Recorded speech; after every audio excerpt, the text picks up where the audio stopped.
Hello and welcome to the Daily Comic and Collectible, episode 414.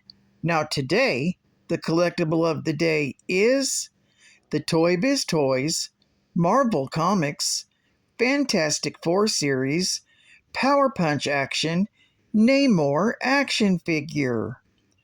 Born from the depths of the ocean, Namor, the Avenging Sun, is prince of the noble underwater sea of Atlantis.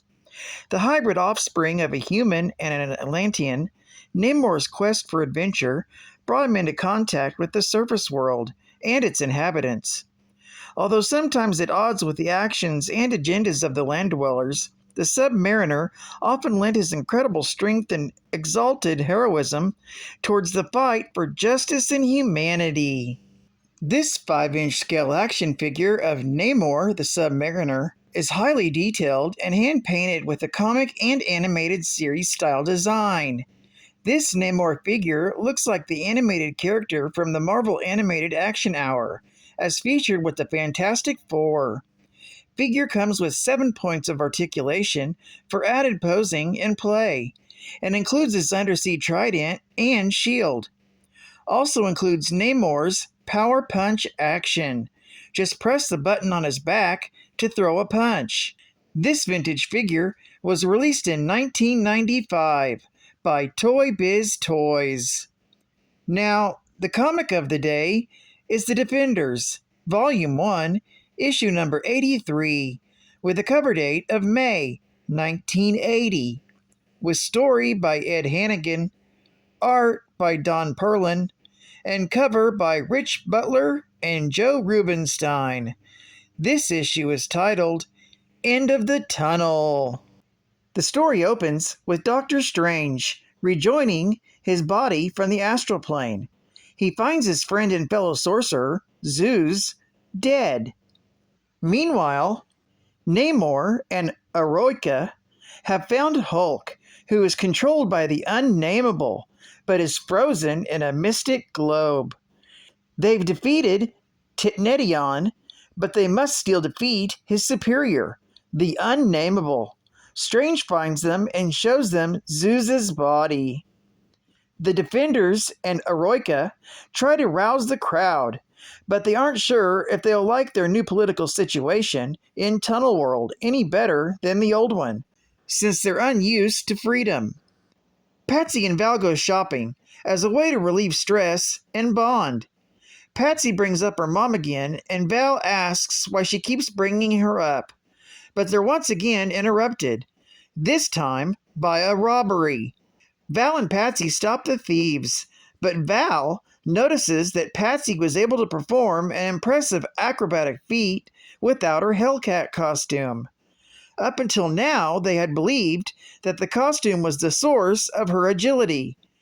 Patsy thinks about it and wonders why she ever thought it gave her powers, since she had to replace it multiple times as it got torn anyway.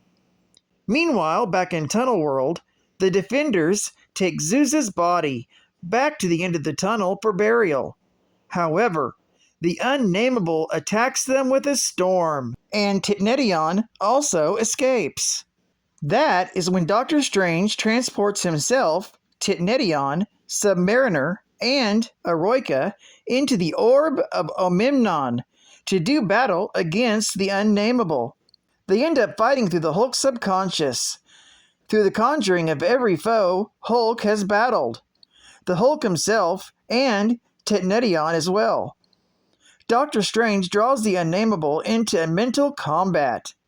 Using its mystic powers against the disembodied force, the Unnameable withdraws its influence and its name from the minds of all who know it into the mind of the Hulk to try and defeat Doctor Strange.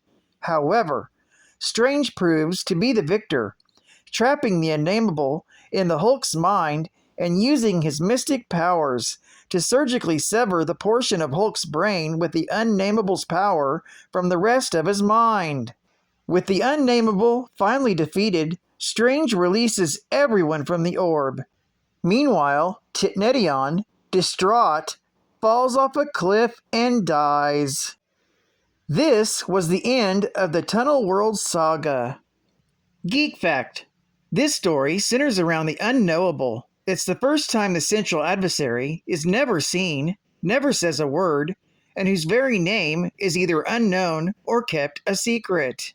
Bonus geek fact: Eroica was one of the many winged ones created by Titnedion and forced to serve the buzzard people in Oregon. He joined forces with the Defenders. His powers include flight within a magical realm, such as the Orb of Omemnon, although not through his use of wings growing out of his head. He also possessed some degree of telepathic power, enabling him to communicate and read minds via the dream speech. He was also a talented swordsman and combatant. Another bonus geek fact: when the Defenders entered Tunnel World to investigate Lunatic's origins, they joined with Eroica and the alien sorcerer Zeus, liberating the cylindrical realm from the influence of the Unnameable and Titnedion. Another bonus geek fact: Titnedion's name is actually No Identity, spelled backwards. Advertising ad fact: One day I shall rule the world. Well, now you can, with your very own toy soldier set. This 100-piece set is made of durable plastic, and each piece has its own base. They even come in a footlocker, which is actually a toy storage box. Each set contains 4 jeeps, tanks, battleships, cruisers, sailors, riflemen, infantrymen, bombers, trucks, bazookamen, and marksmen, and 8 machine gunners, sharpshooters, officers, whacks, waves, jet planes, and cannons. All for only $1.98. Order yours today. Brought to you by Marvel Magazines. Marvel Magazines will grab ya. Yes, I want to be grabbed. Marvel Hostess Heroes. Thor meets the Ricochet Monster.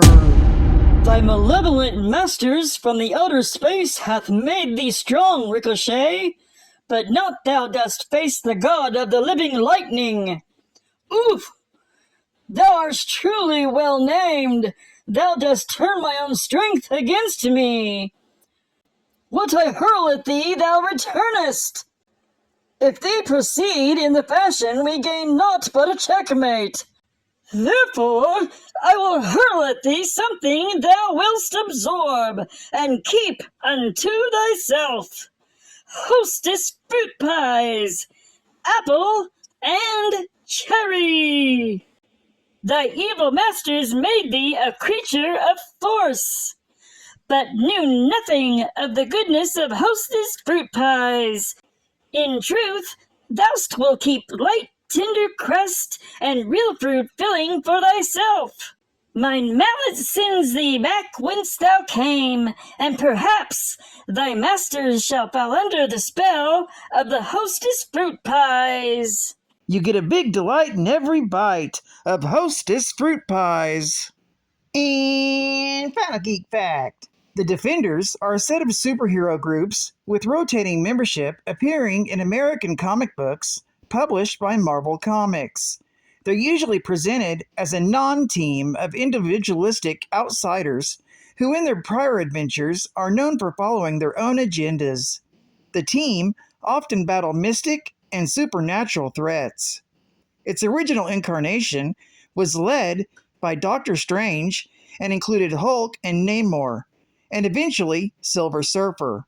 They first appeared as the Defenders in Marvel Feature, issue number 1, with a cover date of December 1971. The group had a rotating lineup from 1972 until 1986, with Doctor Strange and the Hulk being usual constant members along with a number of other mainstays, such as Valkyrie, Nighthawk, Hellcat, Gargoyle, Beast, the Son of Satan, and Luke Cage, and many temporary members. The publication was retitled near the end of the run as The New Defenders, but featured none of the original members and only Valkyrie, Beast, and the Gargoyle of the former long-term members. Well, I'd like to thank you for joining me for another Daily Comic and Collectible, and I hope to see you again tomorrow. This is Cat Fan Comics Man, and I'll catch you on the flip. Over and out.